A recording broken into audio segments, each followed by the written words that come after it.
설교를 맡았는데 사실 불러주신 대표님께서 별로 안 좋아하실 말일지는 모르겠습니다만 사실 여기서 마이크를 잡고 좀 굉장히 죄송한 마음이 들어요. 왜냐면은 사실 여러분들 가운데 거의 대부분은 기독교를 안 믿는 걸로 알고 있고 그럼 와중에 갑자기 또 설교를 들으셔야 하는 입장에 앉아 계신데 그 앞에서 마이크를 잡고 무슨 얘기를 한다는 것 자체가 굉장히 나도 좀 신뢰를 끼치는 게 아닌가 그런 찝찝함을 계속 갖고 있어요. 그래가지고 그런 얘기를 해볼까 해요. 결국 기독교 얘기를 할 건데, 저 사람들이 이런 것 때문에 기독교를 믿는구나. 그러니까 우리 삶과 좀 밀접한 얘기를 해볼까 합니다. 그래서 성경 속에 뭐 이런 이야기 저런 이야기를 하는 거라기보다도 그냥 우리 한번 살아가는 삶 얘기를 함께 나누고 이야기하려고 하거든요. 그래서 한번 같이 나눠보겠습니다.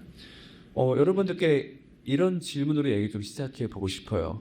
모르겠어요. 사람들마다 이 질문이 공격적으로 들릴지도 모르겠는데, 자, 이렇게 한번 여쭤볼게요. 여러분은 왜 살고 있나요? 네, 한번 스스로한테 자문해 볼까요? 나는 왜 살고 있지? 이게 어찌 보면 질문이 굉장히 공격적으로 들릴 수 있어요. 여러분은 왜 살고 있나요? 존재 가치의 의미가 없다 그런 말이 아니겠죠? 한번 더 자문해 볼 필요 있는 말인 것 같아요. 나는 무엇 때문에 살고 있지? 자, 어떠실까요? 여기에 대해서 좀 쉽게 답이 나오시는 편인가요? 나는 왜 살고 있지? 여러분은 왜 살고 계신가요? 아마 이렇게 쉽게 답이 나오는 편은 아닐 거예요. 왜냐하면 보통 이렇게 자주 떠올리는 질문은 아니거든요. 살기 바빠서 이것저것 하기 바쁜데 그 와중에 내가 왜 살고 있지? 이런 질문은 가끔부터 서치스럽게 느껴지기도 할 거예요. 이런 질문은 너무 좀 버거운 게 있죠. 그런데 지금 여기 계신 분들 숫자가 뭐 대략 제가 눈으로 봤을 때 한 120분 되는 것 같아요. 근데 여기 120명이 각자 다 다른 형태의 삶을 가지고 있겠지만 저는 우리 모두가 살아가는 이유는 딱 하나라고 생각을 해요. 그리고 심지어 지금 지구상에 존재하는 80억 인구 모두가 살아가는 이유는 딱 하나라고 생각하거든요. 그리고 아마 그 이유를 들어보신다면 여러분들도 공감하실 것 같아요. 여러분, 우리는 왜 살까요? 결국 이거 아닐까요?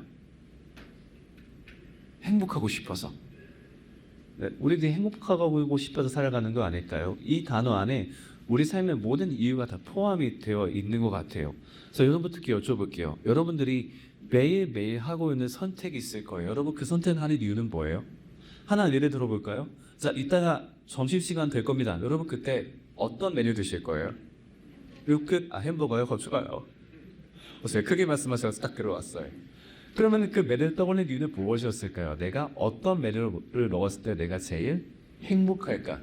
그 다음부터 여쭤볼게요. 오늘 여러분 퇴근하면 뭐 하실 거예요?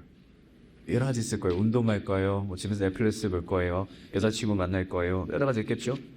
우리는 아마 그 중에서 내가 제일 행복할 수 있는 선택을 할 거예요. 그렇죠? 그 다음에 여러분이 지금 걷고 있는 길도 다 행복으로 설명이 됩니다. 여러분이 지금 이 일 왜 하고 계시나요? 여기에 출근을 왜 하셨나요? 내 삶에서 할 수 있는 모든 선택 중에 여기에 나오는 게 행복했기 때문일 거예요. 뭐 아니면 그런 사람도 있어요. 저는 제 삶을 제 뜻대로 걸어본 적이 없어요. 항상 누구의 말 때문에 걸어왔어요. 근데 그 경우에도 마찬가지죠. 그 누구의 말을 따르는 것이 안 따르는 것보다 행복했다라고 판단했기 때문일 거예요. 그리고 저는 지금 내 삶이 너무 고생스러워요라고 말씀하시는 분들 계실 거예요. 뭐 끝나고 저는 운동을 하기도 하고요. 또 밤늦게까지 일을 하기도 하고요. 자격증 공부를 하기도 하고요. 결국 그 고생하는 이유도 결국에는 행복 안에 들어있는 것 같아요. 지금 내가 감내해서 얻고 싶은 형태의 행복이 있으니까. 그 다음 여러분들 다 바라는 거 한번 얘기해볼까요? 여러분 2029년 소원 뭐예요? 맞아요. 로또. 그거 왜 받아요? 그렇게 해서 내가 행복하고 싶으니까. 누군가는 올해는 결혼하면 좋겠어요. 올해는 여자친구 생기면 좋겠어요. 올해는 뭐 하면 좋겠어요. 그 모든 바람의 끝에 있는 것은 바로 행복일 거예요. 그래서 제가 저희 아들을 시켜가지고 이런 가사를 얘기했었죠. 아시는 분들 계실지 모르겠지만 뭐가 됐든 네, 알고 계시는 분들 계시네요. 뭐가 됐든 행복하면 됐지라는 가사를 저희 아들의 입을 통해서 작년에 얻었었고 또 이게 많은 사랑을 받았었어요. 맞아요. 그러면 생각해보면 결국 우리가 살아가는 이유는 행복하기 위해서인 것 같아요. 결국 우리가 공부를 하는 이유, 일을 하는 이유, 돈을 버는 이유, 꿈을 꾸는 이유, 사람을 만나는 이유 다 뭐하고 싶으니까 행복하고 싶으니까. 근데 문제는 뭘까요? 참 이 간단한 삶의 원리, 우리는 행복하기 위해서 살아간다라는 이 간단한 삶의 원리가 있지만 문제는 이게 참 쉽지 않다라는 게 문제인 것 같아요. 여러분께 여쭤볼게요. 행복하기 쉬우신가요? 아니, 더 근본적인 질문 던져볼까요? 여러분들 표정으로 대답해 주시기 좋을 것 같아요. 여러분들 행복하신가요? 그래요. 쉽지 않아요. 그렇죠? 우리는 그냥 내가 행복하게 살고 싶을 뿐인데 그 행복하게 사는 게 참 어려운 것 같아요. 그러면은 저는 그 얘기 해보려고 해요. 우리는 뭐 때문에 행복하기가 어려울까요? 저는 우리 모두의 삶에서 우리의 행복을 단단하게 가로막고 있는 무언가가 있다라고 생각을 하거든요. 저는 그 중에 하나가 이거 같아요. 공감하실지 모르겠는데 저 첫 번째로 악함인 것 같거든요. 너는 유치애들 가시나 뭐 악한 행복하고 뭔 상관이라고 너무 조개적인 단어 아닌가? 글쎄요. 이런 뉴스 혹시 기억하실지 모르겠습니다. 2022년에 나왔던 뉴스였어요. 어떤 초등학교 서초구에 있었던 서땡 초등학교에서 어떤 신입 교사가 일을 시작한 지 반년도 안 돼서 목숨을 끊는 일이 발생했었죠.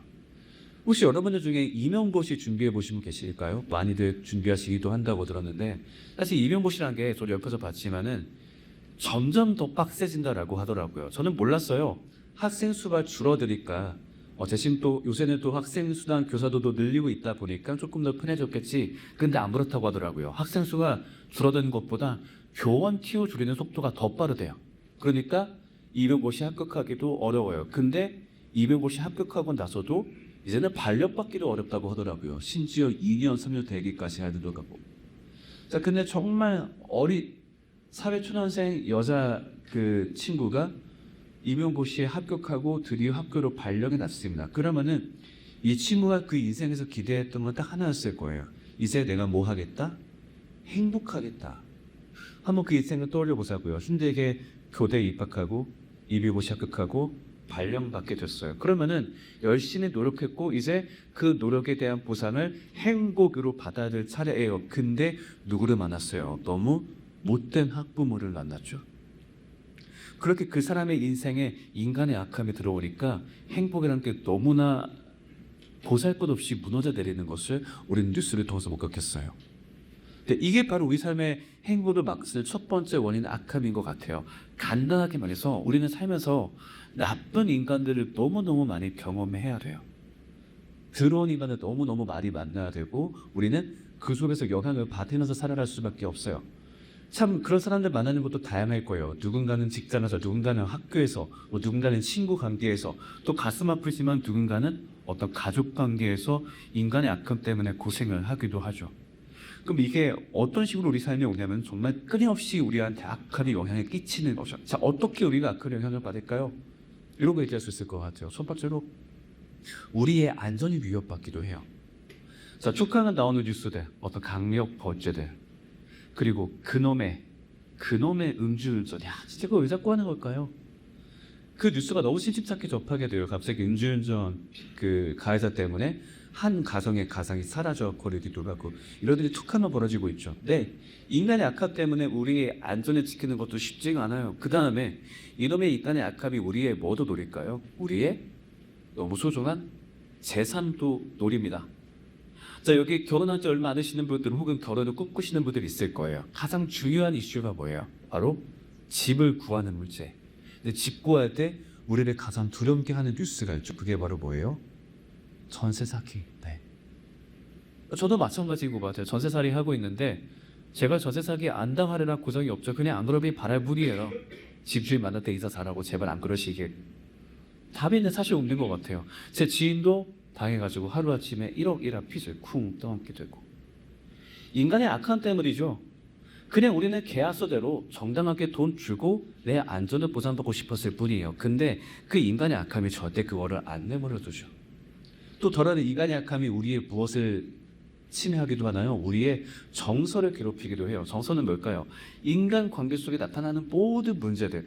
근데 그 가운데 악함이 되게 결정적인 일을 할 때가 많단 말이에요. 사람 사이에 질투하고 따돌리고 화내고 소문내고 시기하고 질투하고 아니면 갑질하고 혹은 말 한마디로 사람을 무너뜨리고 모면함을 주기도 하고 이거는 별거 아니라고 말은 할지 모르겠지만 저것 때문에 죽는 사람들도 부지기수죠. 사람의 마음이 무너졌을 때, 사람에게 상처를 받았을 때, 우리는 늘상 그런 위험 가운데 노출되어 있어요. 자, 그런데 그래 어쨌든 뭐 인간 살아가면서 저런 일 마주할 수밖에 없겠죠. 근데 저런 거 신경 쓰지 말고 내 행복을 위해 열심히 살아가면 되는 거 아닙니까? 내가 행복하기 위해 열심히 돈 벌고 열심히 내가 목표한 꿈을 향해 달려가고 그 다음에 내가 열심히 살아가는 사람 많다고. 네, 그렇게 해서 이 문제가 해결되면 좋겠는데요. 악함이 가지고 있는 굉장히 못된 특징이 있어요. 이 악함이 마치 뭐 같냐면요. 저는 하이에나 같은 것 같아요. 왜 그럴까요? 하이에나가 이 짐승의 피냄새를 맡고 몰려오는 것처럼 이놈의 악함도 인간의 행복의 냄새를 기가 막히게 맡아요. 그래서 만약에 내 삶에 행복을 쥐고 있다라는 생각이 들면은 그 하이에나가 귀신같이 달려듭니다. 마치 뭐 다른 동물도 예를 들어볼까요? 마치 아마존방에 있는 피라냐 떼가 있을 때 그 피라냐 떼 사이에다가 생각 한 마리를 넣어놓은 물고기가 몰려들듯이 악함이 가득한 인간관계에서 내가 행복을 손에 쥐는 순간 그 악함의 그 냄새를 기가 막히게 맡습니다. 네가 돈을 벌어? 바로 몰려들죠. 여러분 물어볼게요. 로또 1등 당첨됐다면 여러분 상상 많이 해봤잖아요. 그렇죠? 시뮬레이션 많이 해봤죠? 네. 로또 1등 당첨되면 제일 먼저 해야 될 게 뭐예요? 집 살 거예요? 차 살 거예요? 아니죠. 제일 먼저 해야 될 거는 핸드폰 번호 바꿔야죠. 주소 바꿔야죠. 왜? 이제부터 악함이 몰려올 각오를 해야 되겠다. 그 다음에 또 있습니다. 네가 인정을 받아. 그거 가만 못 보지. 누군가가 자기 삶에 열심히 노력해서 사람들한테 인정을 받았을 뿐인데 혹은 사람들로부터 어떤 마땅한 보상을 받았을 뿐인데 그거를 못 보는 인간의 악함이 사육권에 너무 많습니다. 그 다음에 네가 사랑을 받아? 못 찾지. 네가 사랑을 받아? 내가 못 받는 사랑은 네가 받아. 내가 못 받는 관심은 네가 받아. 나 그거 가만히 못 보지. 어지러면 지금도 거의 한 달에 한 먹을로 유명인이 죽어가고 있을 때 저 설거지 집내 아닐까요? 내가 못 받는 사랑을 네가 받아? 가만히 안 둘 거야. 키보드를 위해서 손가락이 춤추죠. 그게 사람을 죽이죠. 비단 유명인 분들만 아니라 우리도 그 영향을 받으면서 살아가고 있어요. 그리고 우리가 또 악함을 무시하는 사이에도 또 어떤 악함도 있다면요. 가끔은 너무 거대한 악함이 있어요. 우리 개인이 어찌할 수 없는 혹은 도저히 피할 수 없는 종류의 악함. 예를 들면 뭐가 있을까요? 지금도 세계에서 끊이지 않고 있는 전쟁 같은 일. 이것도 역시 인간의 악함 때문이죠. 혹은 이제 너무 심각해져 버린 환경 문제 같은 것도 인간의 악함이 누적된 결과이고 또 어떤 악함 같은 경우는 그 악함이 얽히고 설펴서 하나의 구조를 만들기도 해요. 잘못된 경제구조, 사회구조, 정치구조. 그 속에서 우리가 악함? 나 신경 쓰지 않고 살고 싶어. 이게 우리 삶에 허락된 영역이 아니라고 하는 거예요. 우리는 벌써 평생 동안 벗어나기 어려운 악함 때문에 계속 고생해야 돼요. 그런데 더 피곤한 사실이 있어요. 그건 뭘까요? 이렇게 우리 삶을 괴롭히는 악함도 참 견디기 힘든데 어떤 것도 있을까요? 외부에서 오는 악함뿐만 아니라 내 안에서 도사리는, 내 안에서 날뛰는 악함도 있다라고 하는 거예요. 자, 뉴스 하나만 더 볼까요? 아마 여기 있으신 분들은 대부분 아시는 분들일 거예요. 우리한테는 너무 유명한 사람이지만 이제 한 중학생만 되어도 이 사람을 모르거나 그냥 범죄자로만 알고 있더라고요. 다 알고 계시죠? 누구예요? 빅뱅의 래퍼? 빅뱅의 전 래퍼. 그죠? 빅뱅 팬들 민감할 수 있으니까. 빅뱅의 전 래퍼 승리이죠. 여러분은 졸업하시겠지만 빅뱅이라는 그룹은 엄청났습니다. 그때가 이제 제가 중학생 때라고 밝히면 제 나이가 너무 티가 나겠군요. 아무튼 어렸을 때 데뷔한 친구들이었는데 그때는 뭐 모든 음악과 패션 모든 것들이 그냥 빅뱅 하나로 끝났던 그 시기가 있었죠. 어찌 보면 이 친구는 그냥 숨만 쉬고 살아도 자기가 죽을 때까지 별 걱정 없이 살았을 거예요. 근데 참 재밌는 건 누군가의 악한 예측을 못 들었던 게 아니에요. 유명한 말 이제 있죠. 지팔, 집고, 지감, 지팔 잡고 와서 넘어졌습니다. 자기 스스로 자기의 악함을 통제하지 못해가지고 자기 삶의 나락으로 빠지게 되었죠. 우리는 그런 사례를 정말 많이 봅니다. 그런데 이게 과연 유명인들한테만 해당되는 얘기일까요? 아니면 나한테도 해당되는 얘기일까요? 사실 우리도 비슷한 것 같아요. 누구한테 말하진 않았지만 인간관계에서 직장생활에서 티를 내고 있지는 않지만 우리도 내 악함 때문에 고생할 때가 너무너무 많이 있죠. 우리 삶을 빌었고 있는 후에 어떤 겁니까? 예를 들면 그 말은 하지 말았어야 됐는데 아무리 화가 나도 그때 그렇게 말을 하면 안 됐었는데 아니면은 그 욕심은 부리지 말았어야 됐는데 어차피 내 것이 아니었는데 근데 그랬다가 어떤 대가를 치루었던 경우, 그리고 혹은 내가 그 욕망은 참았어야 됐는데, 치킨 안 먹었어야 됐는데, 어떤 귀여운 욕망서부터 또 어떤 부분에는 진짜 차마 입에 담기 어려운 과거의 실수들, 혹은 내가 지금 현재 겪고 있는 일들, 그런 것 때문에 실제 누군가의 인생은 나락으로 가기도 하고, 어쩌면 이미 우리의 인생에서 크든 작든 여기에 대한 대가를 덩어려 본 적이 있을지 모르겠어요. 네, 이게 바로 나를 또 괴롭히는 내 안의 악함이거든요. 그래, 어쨌든 내 안의 악함 한번 무시해보자, 똑같이 그냥 신경 쓰지 말고 살아나보자 라고 하고 싶은데, 여기에도 아까 얘기했던 악함의 법칙이 똑같이 적용이 됩니다. 무슨 말일까요? 내가 내 삶의 행복을 키워나갈수록 내 안에 있는 악함도 그걸 먹고서 같이 자라나요. 내가 돈을 벌기 시작했을 때, 내가 어떤 내 삶의 선택권이 넓어졌을 때, 내가 어떤 희귀가 생겼을 때, 나도 모르는 내 안의 괴물을 점점 더 많이 발견하게 되죠. 말 실수도 더 잦아지고, 잘못 행동도 더 잦아지고, 근데 그것 때문에 평생 고생해야 돼요. 그래서 내가 행복하게 살고 싶어도 누군가의 악함이 나를 무너뜨리기도 하고, 아니면 내 안의 악함이 나를 무너뜨리기도 해요. 이게 바로 우리를 평생 올가묶고 있는 악함이라고 생각합니다. 네, 저는 이것 때문에 인간이 행복할 수 없다고 생각을 해요. 자, 그런데 더 큰 문제는 뭐냐면은, 우리의 행복을 가로막는 게 이 악함 하나로 끝나지 않는다라고 하는 거예요. 제가 생각하는 인간을 행복하지 못하게 만드는 두 번째 무언가가 있습니다. 역시 뉴스 사론 하나 준비했는데, 이 사진을 준비하면서 뭐가 크게 띄우고 싶지가 않았어요. 필요만 있을 테니까 조그맣게 띄워보겠습니다. 네, 다 알고 있는 뉴스지요. 너무나 놀랐던, 너무나 가슴 아픈 뉴스. 네, 굳이 말하지 않겠습니다. 근데 우리가 이 뉴스를 보면서 놀랐던 이유는 그것 때문일 거예요. 너무나 일상적인 삶 가운데 찾아온 일이었으니까. 딱 뉴스를 들었을 때, 저거 나도 겪었을 수 있겠다, 그런 생각 딱 들지 않으셨나요? 그쵸? 아니면 내 지인이. 저 공항에 출발지는 태국이었고 도착지는 저는 무안이었다라고 합니다. 상상하는 모습들이 있죠. 그냥 너무 평범하게 여행 갔을 가족들의 모습들, 혹은 너무 평범하게 누군가를 축하하기 위해서, 팔순자치를 축하하기 위해서 갔던 사람들의 모습들. 네, 그래, 우리가 일상에서도 경험할 수 있는 그런 모습들이에요. 근데 그 하루아침에 너무나 큰 비극으로 변모했습니다. 그 슬픔의 길이 절대 우리와 멀리 떨어져 있지 않다라고 하는 거죠. 네, 이게 바로 우리 삶을 불행하게 만드는 두 번째 원인, 죽음이라고 생각합니다.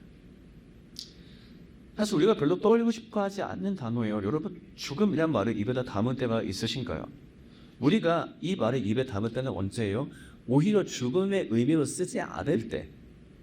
야, 너 죽는다. 안 죽일 거니까. 캐릭터가 죽었어. 살아날 거니까. 근데 정작 진짜 누군가가 죽었을 때 우리는 죽음이란 말을 극도로 피합니다. 누가 죽었어 이렇게 말을 잘 안 해요. 어떻게 말을 하죠? 예를 들면 누가 돌아가셨어, 영면에 뜨셨어, 먼 길을 꺼내셨어, 숨지셨어. 요즘 심지어 저희가 키우는 애완동물에게도 죽었다라는 말을 안 쓰죠. 애완동물이 뭐 고양이가 어떻게 했다, 고양이가 무지개 다리를 건넜다, 그렇게 얘기를 해요. 동물한테라도 저 말을 쓰고 싶지가 않은 거예요. 왜냐면요, 이게 참 인간을 되게 지리하고 멸렬하게 괴롭히거든요. 우리는 죽음 때문에 결국 평생 헤어나올 수 없는 공포와 슬픔을 겪어야만 합니다. 제가 올해 이제 나이가 30, 이제 계산이 잘 안 됩니다. 네, 37이 되는데, 네, 만 나이를 빼고. 그런 상황에서 제가 나이가 드니까 이런 말을 하면 기분 나쁘실 분 계실지 모르겠지만, 아무튼 제 경험을 얘기해 볼게요. 이쯤 되니까 어디가 괜히 아플 때, 아픈 애가 아니라 자꾸 생각을 좀 많이 하게 되는 것 같아요. 겁이 나요. 배가 아프네? 어제 잘못 먹었나?가 아니라 배가 아프네? 그 다음에 두 살 떠올리게 되죠. 혹시? 그러면서 되게 불쾌한 상상이 잡히게 돼요. 왜냐면 지금 이제 내가 지켜야 될 가족도 있고 사랑하는 사람도 있고 한데, 근데 커서 또한 그 공포에서 못 튀어나오죠. 그리고 어차피 여기 계신 분들 중에 적지 않은 분들은 죽음이 겪는 슬픔 때문에 이미 고생했던 혹은 고생하고 있는 분도 계실 거예요. 짧게 하나 얘기해 봅시다. 왜 죽음이 왜 싫을까요? 왜 이렇게 재수없을까요? 무섭거든요. 첫 번째로 우리는 죽음이 만들기 이별이 너무너무 싫습니다. 죽음은 절대 두 번째 기회를 주지 않아요. 아무리 원수라고 하더라도 우리가 싸우고 나서 혹은 그 사람 거 안 보고 나서 머릿속으로 두 번째 기회를 떠올릴 때가 있어요. 만나면은 하다못해 그때 네가 왜 잘못됐는지 말을 해줘야지. 하다못해 한 대 치기라도 해야지. 하지만 죽음이 만드는 이별은 절대 두 번째를 용납하지 않죠. 그게 사람의 가슴을 찢어지게 하는 것 같습니다. 사랑하는 사람을 보낼 때 혹은 내가 사랑하는 사람을 두고 떠나야 할 때. 그 다음에 죽음이란 건요 너무너무 허무합니다. 죽음에는 눈과 귀가 달려있지 않죠. 이 사람이 어떤 생각을 했고 어떤 삶을 살고 있고 무엇을 계획하고 파고 어떤 사랑을 받고 있고 그게 중요하지 않아요. 그냥 저 친구가 다가오면 모든 게 한 번에 사라져버립니다. 그 허무를 견디기가 어려운 것 같아요. 그 다음에 소멸한다는 모습에 인간에게 궁극적인 공포를 주는 것 같습니다. 물어놓으러 볼게요. 우리는 죽고 나서 어떻게 되나요? 어떤 종교적인 이야기 한번 빼고 얘기해 봅시다. 우리가 현실적으로 확인 가능한 것만. 죽고 나면 우리는 소멸합니다. 사라져버려요. 마치 내가 태어나지 않았을 때처럼. 근데 그 사실을 그렇다면 조용히 받아들이고 인정하기에는 삶이 너무나 허무해지고 너무나 무서워질 것 같아요. 내가 소멸한다? 이렇게 생각하고 움직이고 말하는 내가 소멸한다? 그건 어떤 세상인 거지? 그리고 그렇게 소멸한다면 내가 이 삶을 가치 있게 살아야 될 이유는 무엇이지? 그 앞에서 우리가 되게 궁극적인 공포를 느끼게 되는 거죠. 그래서 우리가 행복을 아무리 쌓아도 절대 이 죽음이라는 벽을 넘어설 수 없습니다. 어떤 경우에는 오히려 행복하기 때문에 죽음이 더 고통스러울 거예요. 내가 가진 돈이 많기 때문에 죽음이 더 고통스러울 수 있겠죠. 내가 그 무엇도 가져갈 수 없기 때문에. 혹은 내 삶의 꿈을 이루어가고 목표가 많기 때문에 죽음이 더 공포스러울 겁니다. 그리고 또 어떤 경우에는 내가 사랑하는 사람이 오히려 있기 때문에 죽음이 더 공포스러울 겁니다. 그 사람을 보내고 싶지 않아서 혹은 내가 떠나고 싶지 않아서. 사랑을 얘기해 볼까요? 인간이 얼마나 사랑을 통해서 큰 인간관계, 사랑을 통해서 인간이 얼마나 가장 큰 기쁨을 누립니까? 우리는 인간관계가 너무 좋아요. 그 강화도 느끼는 행복이 있죠. 근데 그렇게 행복이 큰 만큼 이 행복이 찢어졌을 때 오는 고통도 큰 것 같아요. 네, 그게 바로 죽음이 만드는 고통인 거죠. 자, 좀 이렇게 제 손은 소리에서 미안합니다. 슬슬 얘기를 좀 나누어 해볼까 해요. 결론은 그겁니다. 산다는 게 참 힘들다라는 거예요. 이걸 부정할 수가 없습니다. 이번 누학공학 뉴스를 보면서 제 입에 처음 나왔던 말은 그거였어요. 참 산다는 거 힘들다. 저런 공포를 생각해야 되고 저런 데서 자유로울 수가 없고. 우리 매일매일 일상도 한번 떠올려 봅시다. 처음 얘기로 한번 돌아가 볼게요. 우리는 결국 무엇하기 위해 산다고요? 우리는 행복하기 위해 산다고요. 근데 그게 전부예요. 내 삶이 행복하면 됐죠. 근데 아침에 출근해서 사람들 만나고 재밌게 시간 보낸 다음에 집에 가서 애들 만나서 같이 넷플릭스 보다가 과자 까먹고 잠들고. 근데 우리는 그냥 그 정도의 행복이면 될 것 같아요. 그 정도까지 이상 바라는 사람이 그렇게 많지가 않아요. 근데 그 일상적인 행복을 무엇이 가로막고 있다고? 악할이 가로막고 있다면 아마 지금 제 아들, 학교 갈생 제 아들은 사람들의 악함에 무방비로 노출되어 있을 거예요. 그 가운데 무슨 일이 벌어질지 몰라요. 혹은 지금 현재 내 가족의 삶은 노린 악함들도 많이 있고요. 더러는 그 행복한 삶을 내 안에 있는 악함으로 망쳐버릴 때도 많이 있어요. 그리고 그 모든 악함을 피하고 하더라도 결국 인생의 마지막에는 죽음의 노사를 입고 있죠. 그렇다 보니까 우리가 살면서 느끼는 게 종종 뭐가 있냐면은 우리가 어떤 사람을 보고서 저 사람 행복하지 않을까 생각할 때가 있어요. 잠깐만 저 직장이라고 한다면 잠깐만 저런 집에 산다면 저 정도 돈이 있다라고 하면 행복하지 않을까? 근데 우리는 많이 보게 되죠. 행복할 거라 생각했던 사람이 행복하지 않다라고 말을 하는 점. 너무 잘 알고 계시죠? 렉슨 전 회장님께서도 스스로 목숨을 끊었습니다. 자산가치가 15조인 사람이. 우리도 쉽게 말을 해요. 돈 많으면 행복할 것이다. 근데요. 아까도 얘기했지만 행복의 지수가 올라가면은 악함과 죽음의 위협도 함께 올라갑니다. 가지기 많기 때문에 그 가지부터 노리는 악함들 혹은 날뛰는 내 안의 악함들 혹은 죽음의 위협들 때문에 행복할 수가 없고 우리 삶이 너무 힘들다라고 하는 거죠. 자, 이제 기독교의 이야기로 마무리해보자. 보통은 우리가 할 수 있다라고 얘기해요. 우리 삶은 할 수 있고 여러분 헤쳐나갈 수 있고 용기를 내보세요. 우리 행복할 수 있습니다. 근데 성경은 정확하게 얘기하고 있어요. 성경은요. 인생이 힘든 거라고 얘기해요. 맞아, 인생 힘들어. 그거 비정상 아니야. 원래 인생이란 게 그래. 인생은 악함과 죽음 때문에 원래 힘들어. 그런데 그 와중에 기독교란 종교가 어떤 것 때문에 가치가 있다라고 저는 말을 하냐면요. 기독교는요, 자신들이 악함과 죽음에 대해서 답이 있다라고 주장하는 종교래요. 기독교는 우리 삶이 악함과 죽음 때문에 고생하고 있다고 정확하게 타깃해서 얘기합니다. 그리고 그 다음에 있는 말이 뭐냐면은 그 종교의 교리 안에 악함과 죽음에 대한 답이 있다라고 주장을 해요. 그리고 그들이 믿고 있는 예수라는 신이 이 땅에 내려왔음을 그들은 믿고 있는데, 그 예수가 이 땅에 내려와서 한 일이 무엇이냐면은 인간사에 끼어있는 악함과 죽음에 대해서 답을 제공해주기 위해서 왔다라고 그래요. 악함과 죽음의 문제엔 답이 있대요. 답이 없는 것 같거든요. 근데 기독교는 거기에 대해서 답이 있다라고 말하고 그 답을 주는 것, 그것이 그 종교의 목적이라고 얘기를 해요. 자, 여러분 아침이니까 목 한번 틔울 겸 제가 지금 띄우는 구절 한 번만 읽어볼까요? 자, 보이는 이 두 줄만 한번 읽어보겠습니다. 처음부터 시작. 예수 그리스도 안에서 우리는 악함과 죽음으로부터 해방되었습니다. 네, 이게 바로 기독교라는 종교예요. 기독교는요 그렇게 거창한 종교가 아닙니다. 뭐 신에 믿고서 뭐 기도한 다음에 뭐 신에 만나고 어쩌고저쩌고 막 복잡한 얘기 뭐 할 수 있겠습니다만요. 기독교를 가장 간단하게 설명하자면 이거예요. 악함과 죽음에 대해서 답을 가지고 있다고 주장하는 종교. 저는 그래서 여러분들이 이 기독교의 이야기를 한번 들어보시면 좋겠어요. 집 근처에 있는 교회를 한번 가보시면 좋겠어요. 만약에 여러분들께서 악함과 죽음 때문에 정말로 고민되신다면요. 네 삶을 살아가면서 저 두 가지로부터 어떻게 자유롭겠습니까? 시시각각 우리는 나쁜 인간들을 만나고 내 안의 악함을 만나고 또 우리한테 도전하는 죽으려고 포를 매번 마주해야 하죠. 그것 때문에 힘드시다면요. 이 이야기를 한번 들어보시면 좋겠어요.